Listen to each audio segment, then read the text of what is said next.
Baiklah, selanjutnya kami berikan kesempatan kepada teman-teman yang virtual ya, Pak Fikri. Pak Fikri nanti yang terakhir.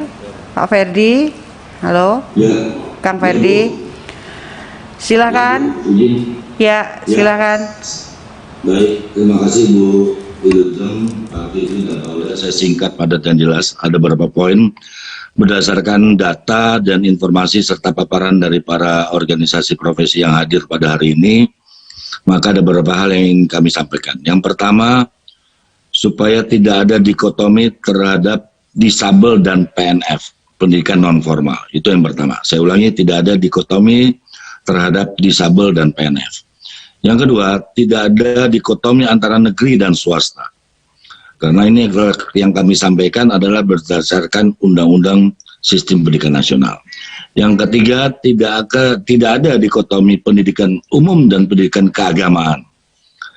Yang keempat, pemerintah dalam hal ini Mendikbud, kita minta untuk membuat kepastian dalam hal ini, karena dalam Undang-Undang Sistem Pendidikan Nasional, Pasal 1/30, itu dinyatakan bahwa menteri yang bertanggung jawab adalah menteri di bidang pendidikan. Makanya tugas Mendikbud ini adalah menjadi tugas utama dalam menyelesaikan masalah ini. Yang selanjutnya, paparan dari organisasi yang telah memaparkan ada bagian yang tidak terpisahkan dari keputusan RDPU ini atau kesimpulan daripada RDPU ini. Oleh karena itu kita tunggu niat baik dan keseriusan yang baik, termasuk tahapan-tahapannya. Kita sadari juga tidak bisa sekaligus, perlu tahapan-tahapan. Terakhir, juga memberikan peran yang lebih baik kepada LPTK dan ISPI untuk juga mewarnai peran guru yang lebih baik ke depan. Terima kasih. Wassalamualaikum warahmatullahi wabarakatuh. Ferdiansa, fraksi Partai Golongan Karya. Terima kasih Pak Ferdiansa. Selanjutnya apakah masih ada anggota Komisi 10, anggota Panja? Ibu Himatul. Ibu Himatul, selanjutnya Ibu Reri. Ya. Silakan Ibu Himatul. Silakan Ibu. Ya. Baik, Assalamualaikum warahmatullahi wabarakatuh. Terima kasih pimpinan Ibu Ketua Bapak Agustin. Dan juga yang saya hormati para organisasi profesi yang hari ini hadir memberikan masukan yang sangat luar biasa, menjadi masukan yang sangat berharga bagi kita panja dari pengangkatan GTK. Saya sepakat dengan apa yang disampaikan oleh PGRI, bahkan kami dari Gerindra juga sudah meminta kalau bisa tanpa tes, karena ikut bukan pencari kerja tapi sudah mengabdi, sudah kerja, sehingga ini mungkin afirmasi yang tanpa tes seperti itu. Artinya sudah diloloskan dengan syarat-syarat yang memang dengan kualifikasi yang sudah ditetapkan. Kemudian juga kami mendukung apa yang sudah disampaikan oleh teman-teman organisasi lainnya, seperti dari ISPI, dari PGII dan lain sebagainya, bahwa harus ada affirmative action untuk guru honorer, dan yang terutama tentang tadi adanya ikatan dinas. Lalu juga dari Forum Guru Tunanetra, setuju Pak, bahwa Undang-Undang Disabilitas ini kan kita sudah sahkan dan sudah harus laksanakan dengan sebaik-baiknya. Jadi tidak ada alasan lagi untuk, aduh mohon maaf ini, didorong kucing. Mohon maaf, tidak ada lagi diskriminasi lah terhadap penyandang disabilitas. Kemudian juga kita juga meminta agar PAUD ya, PAUD kami juga dari Komisi 10 sudah kompak semua untuk PAUD ini, bahwa memang betul ini adalah pondasi dasar di usia Golden Age.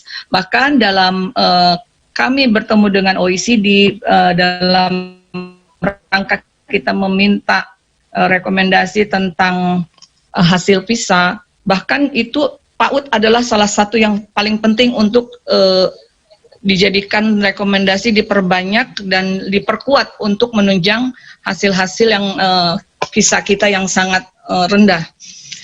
Kemudian kami juga setuju dengan Persatuan Guru Agama, setuju Pak bahwa memang tidak boleh juga ada perbedaan ya perlakuan antara guru agama yang ada di bawah Kemenak dan juga yang dengan guru yang ada di bawah Kemendikbud. Kemudian untuk PGHRI kami setuju bahwa keringanan passing grade ini diturunkan atau minimal sama sehingga lebih memudahkan action. Berbagai kesempatan saya bahwa guru adalah guru, tidak boleh ada perbedaan dimanapun dia bersatuan negeri, dan ketika dia pun diangkat menjadi PNS pun tidak boleh dicabut dari tempat dia semula, karena memang nanti guru sekolah swasta itu akan kesulitan lagi mencari guru yang mungkin sudah berkualitas baik. Kemudian juga kami juga intinya mendukung semuanya apa yang sudah Bapak Ibu sampaikan, tapi kita juga harus memperhatikan rambu-rambu yang dimana kita juga tidak boleh melanggar undang-undang. Mudah-mudahan kita juga bisa menyesuaikan undang-undang dan merevisi apa yang bisa menjadi kepentingan para guru di Indonesia. Demikian mungkin Bu Ketua, saya Himatul Alia dari fraksi Partai Gerindra Dapil DKI Jakarta 2. Terima kasih Bu Ima.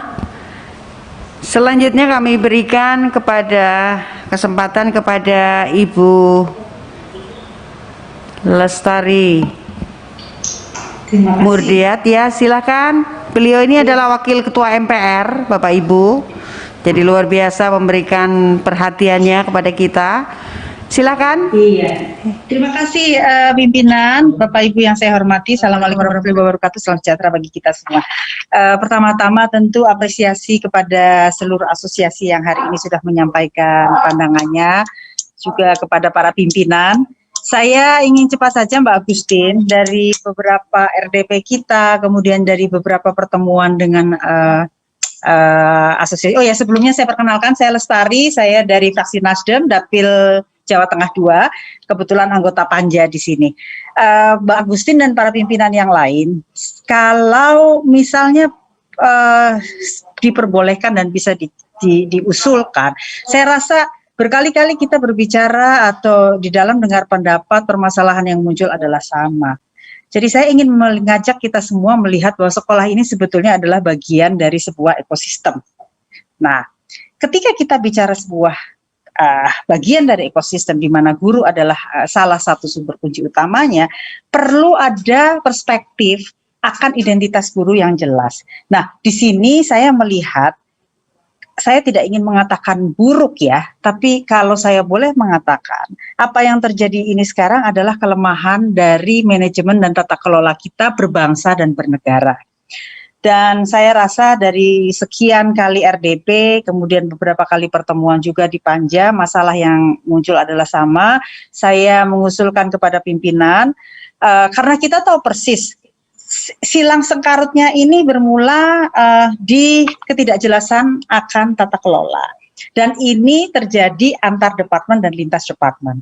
Kalau dimungkinkan, barangkali DPR bisa secara bersama-sama mengundang keseluruhan kementerian yang terlibat di sini, pasti tentu Kemendikbudristek ya, ada PAN, RB, ada Kemendagri yang juga harus kita undang, Kementerian Agama dan juga Kementerian Keuangan, tapi tidak secara parsial. Saya tidak tahu apakah kita memiliki mekanisme mengundang secara bersamaan, karena ini tentu masalah waktu dan COVID segala macam ya Pak Pimpinan.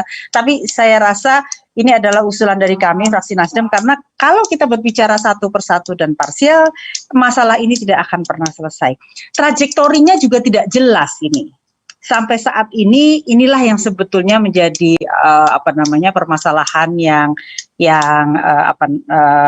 menjadi pekerjaan rumah bagi kita semua. Tadi kalau kepada Bapak dan Ibu dari asosiasi yang hadir, ke kawan-kawan di Komisi 10 semua tentu bersepakat bahwa apa yang Bapak Ibu sampaikan adalah hal yang sangat fundamental, dan tadi Pak Ketua juga sudah menggarisbawahi bahwa Komisi 10 pasti akan berjuang untuk memaksimalkan mencari penyelesaian yang terbaik atas masalah-masalah ini. Saya kira itu saja Bu Agustin, terima kasih banyak, waktu saya kembalikan. Corong Edukasi, Pusat Informasi Pendidikan terupdate.